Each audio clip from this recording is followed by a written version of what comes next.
Sir को निवेदन नहीं किया और इस वजह से अभी से मुखातिब हो पा रहा, इसके लिए माफी चाहूँगा।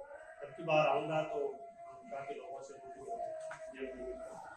मेरा परिचय सर में दे दिया। मैं बस कोई ऑफिसर नहीं, आपका बड़ा भाई हूँ, मानिए। और हमारा मकसद केवल और केवल ये है कि आपस में जो विचार विनिमय है वो करना, और कहीं जो मेरे लाइफ में जो पढ़ाई के समय कोई खामियाँ रही उनको मैं आज पूरी महसूस करता हूँ। मैं चाहता हूँ कि वो ऐसी कोई कमियों से आप न गुजरो, क्योंकि दूध का जला छाछ को भी पीता है ना।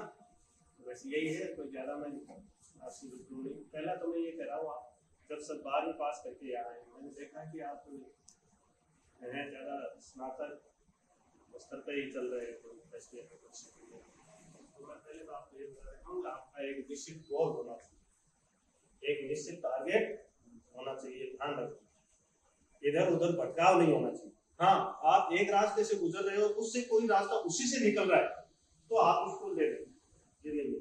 लेकिन आप इस रास्ते को गुजर के यहाँ जा रहे हैं और फिर यहाँ जाने के बाद में डिसाइड कर रहे हैं कि मेरे को तो यहाँ जाना चाहिए और ये रास्ता यहाँ से नहीं जाता, इसलिए यहाँ से आके वापिस यहाँ जा रहा है, तो ये आपके लिए घातक होगा। ठीक है ना।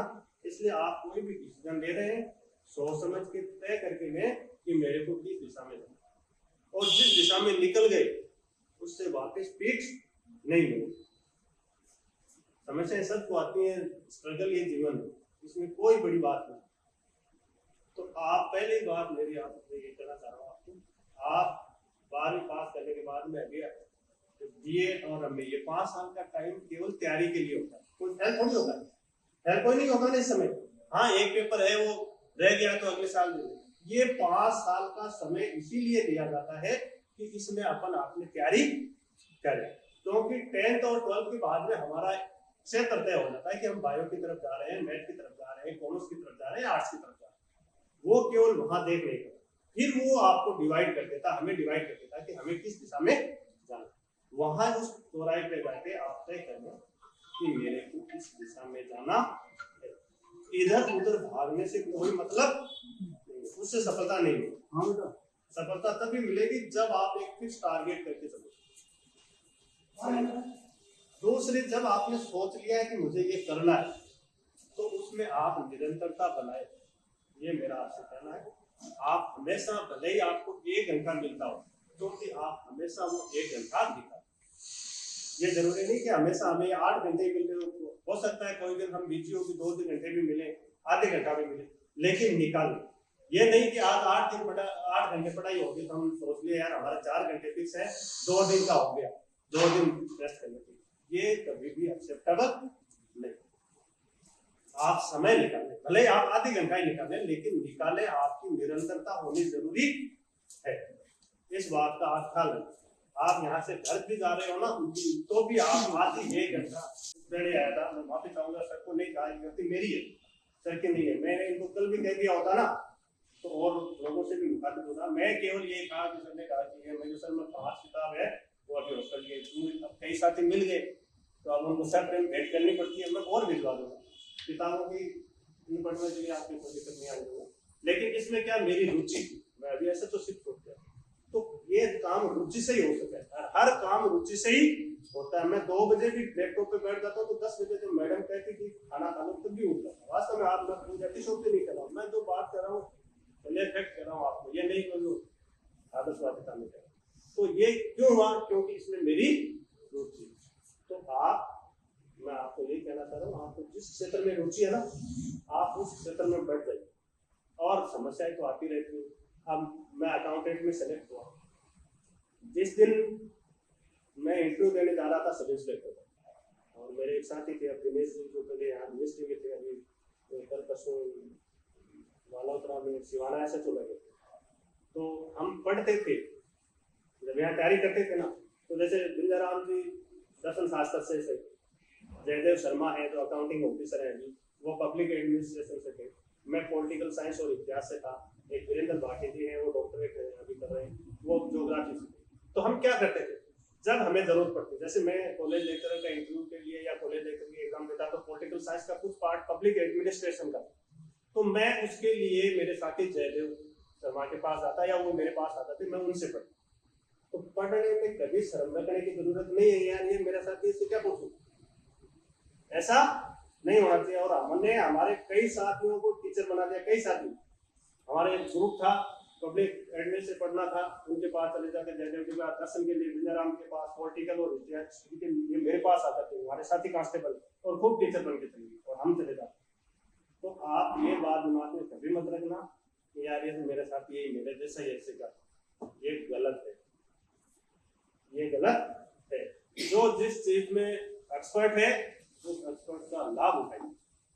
आप सौभाग्यशाली हैं, कुछ साथी साइंस से हैं, तो आपको दूसरी जगह जाने की जरूरत नहीं है, आप उनका लाभ लीजिए। वो साइंस में आपको बताएंगे, उनको ये भी बताया कि ये उनके लायक काम की चीज इतनी है। कोचिंग इंस्टीट्यूटों में जब भी जाओगे, मैं कभी किसी भी कोचिंग इंस्टीट्यूट में नहीं पढ़ा हूँ, ये और बता देता हूँ, कभी भी किसी भी कोचिंग इंस्टीट्यूट का मैंने मुंह नहीं देखा। हाँ, पढ़ा दिया जरूर है मैंने कोचिंग इंस्टीट्यूट में, कई साल पहले कह दिया यार ठीक है क्लास लीजिए, लेकिन मैं कभी किसी कोचिंग इंस्टीट्यूट में नहीं गया। आप अपने साथी हैं, यदि वो उसमें एक्सपर्ट है तो आप उनकी मदद लीजिए। मैंने पॉलिटिकल साइंस में पब्लिक एडमिनिस्ट्रेशन मेरे साथी से खूब बार पढ़ी, दोनों बार खोले लेकर जब भी इंटरव्यू दिया पढ़ा उनसे, और वो फिक्स बता देते हैं बस जी आपके लायक यही है, इतना ही आएंगे, क्योंकि वो डॉक्टरेट है। कोचिंग इंस्टीट्यूट में जाओगे, उन कोचिंग इंस्टीट्यूट वालों को केवल ये दिखाना है कि मैं जो सामग्री दे रहा हूँ उसके क्वेश्चन आ जाने चाहिए, आप उसकी याद है कि नहीं है।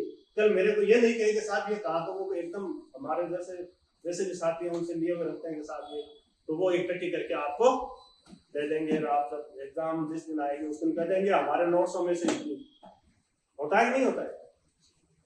तो उनका मतलब तो केवल आपके जो क्वेश्चन आ रहे हैं वो उनकी सामग्री से बाहर ले जाए।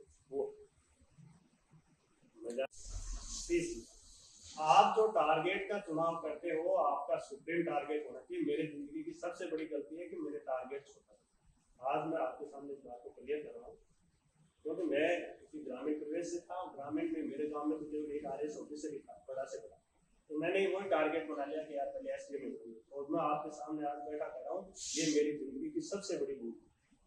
यदि मैं UPSC टारगेट रखता तो मैं कहीं ना कहीं निकलता, ये मैं दावे के साथ कहता हूँ। RS और UPSC में एक अंतर है। RS आदमी को एक निश्चित परिक्षेत्र में बांधता है, ये एक रटी रटाई चीज वाला सा है। जहां तक मैंने 2007 में भी मैथ्स दिया, 8 में भी दिया, 10 में भी दिया और 12 में भी दिया। उसके बाद में तो ये सिलेबस चेंज हो गया, मैं SHO सीट में चला गया तो टाइम नहीं मिला। यदि ये सिलेबस चेंज नहीं हो गया तो मैं निकाल देता सीट। मैं ये क्यों बता रहा हूँ आपको, मैंने बताया कि आप जिस दिशा में निकल रहे हो उसमें जिस दिन मैंने, क्योंकि मेरा शुरू में टारगेट था कि मैं यार इंजीनियर बनूं, मेरी परिस्थितियाँ ऐसी नहीं थी, तो फादर साहब पोस्ट ग्रेजुएट थे तो इतने कोई संसाधन नहीं थे। फिर मैंने सोचा कि गाँव के एक बच्चे ने कोई प्राइवेट डॉक्टरिंग की, उन्होंने 20-25 लाख खर्च किए, उनका कहीं हो नहीं रहा था। मैंने टारगेट चेंज यार अपनी इस दिशा में तो जा नहीं पाएंगे तो पैसे कहा। फिर मैंने आर्ट्स लेने के बाद में मेरा सीधा सा टारगेट था कि मैं सिविल सर्विस में जाऊँ, क्योंकि मेरे गांव में RS से था तो मेरे को तो लगा कि यार RS ही होता है। देखिए मैं तो गांव का बच्चा जब जानता तो वो यही बनता है। तो ये मेरी जिंदगी की सबसे बड़ी भूल थी। और उसके बाद में सब्जेक्ट चुनाव की बात आई, आज तो सब्जेक्ट है भी नहीं, लेकिन उस समय भी मैंने भूल की। मेरे साथ ही अभी डॉक्टर भास्कर विष्णु आपके यहाँ ADM रह के गए है ना, अभी सिरोही के, अभी पाली है, अभी वन मंत्री के पीए के, तो हम दोनों साथी थे। उन्होंने उस समय मेरे को कहा था कि यदि आप हैं वो इतिहास की जगह दर्शन शास्त्र सब्जेक्ट, जबकि मेरे इतिहास और पॉलिटिकल साइंस अच्छी तरह क्लियर थे। तो मैंने उनको कहा कि मैं जितना दर्शन नया सब्जेक्ट लेके प्रयास करूंगा उतना एफर्ट मैं इसी में लगा दूंगा तो मैं कर दूंगा। लेकिन बाद में मेरे को महसूस हुआ जब RS मेंस एग्जाम होती थी तो दोनों लेंथी सब्जेक्ट हो जाते तो खोपड़ी फटने लग जाती। वो सेलेक्ट हो गए क्योंकि उनका चुनाव सही था और मैंने वहां भी गलत, जिसका भी परिणाम भुगतना पड़ा। तो आप कोई भी सब्जेक्ट, कोई भी दिशा चुनते हैं ना, जो राय देते हैं उनसे राय लीजिए और फिर उसका अपना दिमाग ठंडे से बैठ के उस पर लगाइए कि 5 व्यक्ति राय दे रहे हैं तो कोई ना कोई कारण तो है। ये नहीं कि मेरी तरह ही बस शुरू हो गए नहीं याद कर, मैं आज आपके सामने कर रहा हूँ। तीसरा, आप और हम देखते हैं कि अब कई बार हम कहते हैं यार वो संसाधन नहीं है, ये नहीं है, यहाँ आवाज जाता है। आपका ध्यान होगा ना पढ़ाई में तो आपको कुछ नहीं सुनेगा। मेरी बताता हूँ, जालोर गेट चौकी देखी आपने? जालोर गेट तो देखिए ना सभी ने, जालोर गेट चौकी में 2007 से लेकर 12 तक पोस्टेड, और जालोर गेट चौकी के ऊपर वो जो मरवा है उसके ऊपर ही मकान बना जिसमें खिड़की लगी है, तो एकदम चौराहे की तरफ उसी में रहा हूँ, और 24 घंटा वहीं रहा हूँ, कहीं दूसरी जगह मकान किराया लेकर नहीं रहा हूँ, वहीं रहा हूँ, वहीं से पढ़ाई की।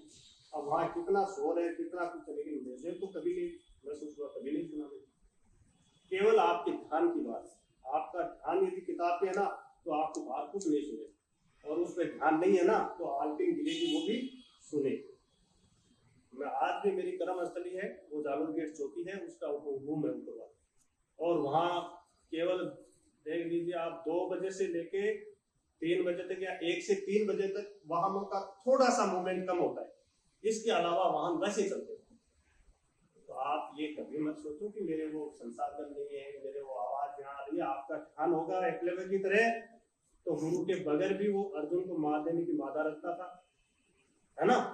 तो मैं ये कहना चाह रहा हूँ इसके माध्यम से, आप अपना ध्यान कॉन्सेंट्रेट करिए, आप जो पढ़ रहे हैं उस पर पूरा ध्यान एकत्रित कीजिए। आपका मन नहीं है जाइए घूम लीजिए, फालतू में बैठे रहने से कोई मतलब नहीं है, न दूसरा काम कर पा रहे हो, नहीं उस समय का सदुपयोग हो रहा है।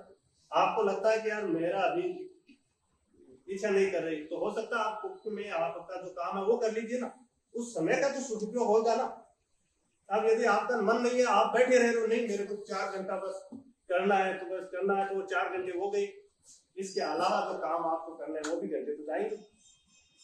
तो आप जब आपका मन कर रहा, जितनी देर आपका दिमाग एक्सेप्ट कर आप उतनी देर ही पढ़े, घंटे मत बांधिए, घंटे मत बांधिए, केवल और केवल आपकी इच्छा शक्ति और टारगेट को ध्यान करें।